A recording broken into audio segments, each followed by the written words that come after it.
കണ്ണൂരിൽ രാജേഷിന്റെ മൃതദേഹത്തോട് അനാദരവ് കാട്ടിയതിൽ ഡിവൈഎഫ്ഐ പ്രതിഷേധം. പയ്യന്നൂർ തഹസിൽദാരുടെ ഓഫീസിലാണ് പ്രവർത്തകർ പ്രതിഷേധം സംഘടിപ്പിച്ചത്.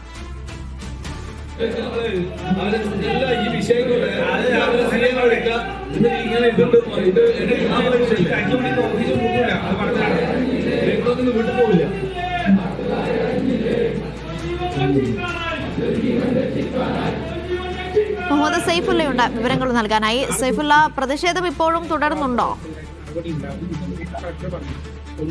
അനിഷ, പയ്യന്നൂർ തഹസിൽദാരുടെ ഓഫീസിലേക്കാണ് ഡിവൈഎഫ്ഐ മാർച്ചുമായി എത്തിയത്. രാജേഷിന്റെ മൃതദേഹം കണ്ണൂരിൽ നിന്ന് രാജേഷിന്റെ വീട്ടിലേക്ക് കയറ്റുന്നതിലുണ്ടായ പോരായ്മകൾ ചൂണ്ടിക്കാട്ടിയാണ് പ്രതിഷേധം. തഹസിൽദാർ ഓഫീസിലേക്ക് പ്രകടനമായി എത്തിയ ഡിവൈഎഫ്ഐ പ്രവർത്തകർ ഓഫീസിനകത്തേക്ക് ഇരിച്ചു കയറി. പക്ഷേ തഹസിൽദാർ അവിടെ ഉണ്ടായിരുന്നില്ല. കളക്ടർ വിളിപ്പിച്ചതിനെ തുടർന്ന് കണ്ണൂരിലെത്തിയതായിരുന്നു തഹസിൽദാർ.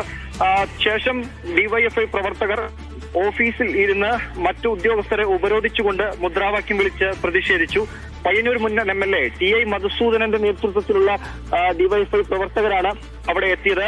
50ഓളം ഡിവൈഎഫ്ഐ പ്രവർത്തകർ ഈ പ്രതിഷേധ പരിപാടിയിൽ പങ്കെടുത്തിട്ടുണ്ടായിരുന്നു. പിന്നീട് പോലീസ് എത്തി ഇവരുമായി സംസാരിച്ചു. തഹസിൽദാർ അവിടെ ഇല്ലാത്ത ഒരു സാഹചര്യമായതിനാൽ ഡിവൈഎഫ്ഐ പ്രവർത്തകർ പിന്നീട് പിരിഞ്ഞു പോവുകയാണ് ചെയ്തത്.